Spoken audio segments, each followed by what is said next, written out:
El posmodernismo, por Federico Tirado, Daniel Gómez y Pedro Ochoa. ¿Qué es posmodernismo?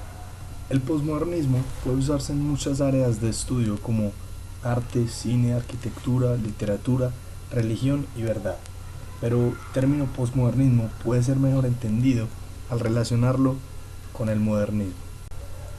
Bueno, sabemos que el modernismo surge en Europa occidental en 1800 con la manifestación de la mecánica, industrialismo, progreso, literatura y arte. Y las ideas que surgieron para capitalizar lo que promovió una sociedad progresiva y próspera. El modernismo elevó la razón humana, el progreso humano y la autoridad humana.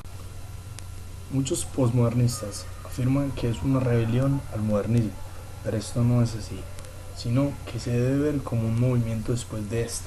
En contraste al modernismo, el posmodernismo sostiene una subjetividad en lo moral, en construcciones sociales, en los movimientos políticos, en el arte, en la religión y en las declaraciones de verdad. Mejor dicho, el posmodernismo es un relativismo, es decir, la creencia de que la verdad es relativa, que la verdad objetiva puede no ser conocida.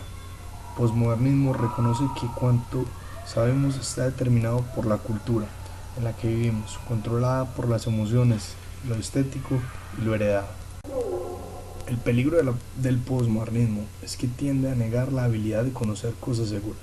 Aún socava la construcción del lenguaje, estableciendo que las palabras pueden ser interpretadas en forma diferente, que el lenguaje es fluido y de que la Biblia escrita en lenguajes antiguos está abierta a diferentes interpretaciones de igual validez, dando esta idea esencial de que nada es verdaderamente sabido. Ahora hablemos pues de sus características. Primero, la antidualista. Los posmodernos aseveran que la filosofía occidental creó dualismos y así excluyó del pensamiento ciertas perspectivas. Por otro lado, el posmodernismo valora y promueve el pluralismo y la diversidad y asegura buscar los intereses de los otros. Segundo, cuestiona los textos. Los posmodernos también afirman que los textos históricos, literarios o de otro tipo no tienen autoridad u objetividad inherente para revelar la intención del autor, ni puede decirnos qué sucedió en realidad. Más bien, estos textos reflejan los prejuicios, cultura y era particulares del escritor. Tercero, el giro lingüístico. El posmodernismo argumenta que el lenguaje moldea nuestro pensamiento y que no puede haber ningún pensamiento sin lenguaje. Así que el lenguaje crea literalmente la verdad. Y por último, la verdad como perspectiva. Además, la verdad es cuestión de perspectiva o contexto más que algo universal. No tenemos acceso a la realidad, a la forma en que son las cosas, sino solamente a lo que nos parece a nosotros. Ya para concluir, el posmodernismo es relativismo. El posmodernismo es una reacción contra las estructuras lógicas de la verdad del pensamiento moderno que nos dieron propuestas absolutas acerca de la naturaleza, del tiempo, del espacio, de las matemáticas, de la habilidad del conocimiento, de la repetitividad en la experimentación, de lo predecible, entre otras. En la medida en que el modernismo desarrolló las ciencias, la tecnología y la medicina, ha ayudado a producir una sociedad cómoda, predecible, en donde las personas tienden a convertirse complacientes, cómodas y predecibles. Pero siempre hay personas que hacen preguntas más que seguir ciegamente en el status quo. Ellas buscan formas diferentes de expresión, diferentes interpretaciones de la verdad. Enseñan la idea de que la verdad no es necesariamente absoluta y que la realidad puede ser nuevamente interpretada. Hans-Georg Gadamer fue un filósofo alemán nacido en el año 1900, principalmente conocido como el fundador de la escuela hermenéutica y también por obras famosas como Verdad y Método. Gadamer menciona los prejuicios como una realidad histórica del ser humano, pues dice que todo hombre nace en una sociedad envuelta en una tradición o cultura que es la que se encarga de llevar estos prejuicios a cada ser. Dicha teoría se enmarca dentro del posmodernismo, puesto que afirma que los individuos se entienden entre sí relativamente.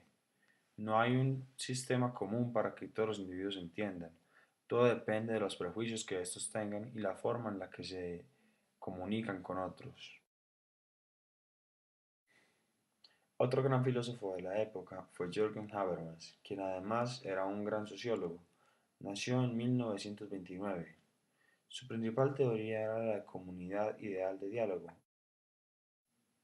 Para sustentar su teoría crítica, Habermas crea la acción comunicativa, en la que la fuerza de la razón de las verdades son puestas a crítica, y de esta forma no es el argumento de la fuerza el que gane y lleve a un acuerdo, sino la fuerza del argumento. Nacido en la ciudad de Turín, Italia, en 1936, Gianni Vattimo es actualmente uno de los más reconocidos filósofos y políticos italianos que ha habido en la historia. Este fue quien marcó la entrada a la época postmoderna. Como lo dije anteriormente, para Vattimo, la posmodernidad es la superación de la modernidad, pues pasamos de esta época de verdades absolutas y fundamentos consistentes a una época en la que nos abrimos en más diversidad y tolerancia. En Gadamer, Habermas y Vattimo pudimos evidenciar que en la actualidad la pregunta no es cuál es la verdad absoluta o qué es lo absolutamente falso. Actualmente nos preocupamos por la forma en cómo nos entendemos, la forma en que nos vemos, qué es lo válido, qué no es válido y problemas de esta índole. No es aquella época existencialista en la que nos preocupamos a ver qué era la verdad. Foucault nació en 1926 y murió en 1984. Fue un historiador de las ideas, psicólogo, teórico social y filósofo francés. Aunque se esforzó incansablemente para que su pensamiento no fuese catalogado en ninguna corriente filosófica, mirándolo en retrospectiva, podemos afirmar que fue un filósofo postmoderno. Fue un activista político, izquierdista la mayoría del tiempo. Siempre trató de dar voz a los encarcelados y fue muy activo en las revueltas políticas. Es posmoderno debido al carácter pluralista de su obra. Él no se pega a ningún tema en particular, sino que trae a la mesa de discusión muchos temas que anteriormente se creía que no eran importantes. También se considera esta corriente ya que le dio una gran importancia a la voz, al lenguaje. Esto se ve evidenciado en su trabajo con los presos. Baudrillard nació en Francia en 1929 y murió en 2007. Fue un filósofo y sociólogo conocido por sus críticas a la cultura francesa. En su obra también critica ampliamente a Marx, afirmando que sus planteamientos quedaron desactualizados para el mundo actual, ya que la sociedad postmoderna se basa más en el consumo que en la producción, tal y como lo afirmaba el primer autor. Además de esto, Baudrillard niega rotundamente la realidad, ya que afirma que en un mundo como el actual, esta no existe, sino que es un simple invento de los medios de comunicación, quienes las moldean a su gusto. Un ejemplo puntual de esto es que él afirma que la guerra del Golfo nunca existió, sino que fue un espectáculo televisivo para el mundo, y Estados Unidos participó en ella tan solo como un jugador de videojuegos. Y Gilles Deleuze nació en Francia en 1925 y cometió suicidio en 1995 a la edad de 70 años. Fue uno de los filósofos postmodernistas más reconocidos. Además de sus trabajos en este campo, se destaca por sus obras sobre política, literatura, cine y pintura. Sus escritos más famosos son Capitalismo y esquizofrenia y sus análisis de otros autores como Nietzsche, Kant y Spinoza. Se relaciona con la teoría posmoderna, ya que afirma que el mundo está constituido por mesetas autónomas, comunicado por microfisuras, lo que va muy de la mano con la afirmación de que el aprendizaje es relativo al contexto y la cultura y que la verdad es relativa.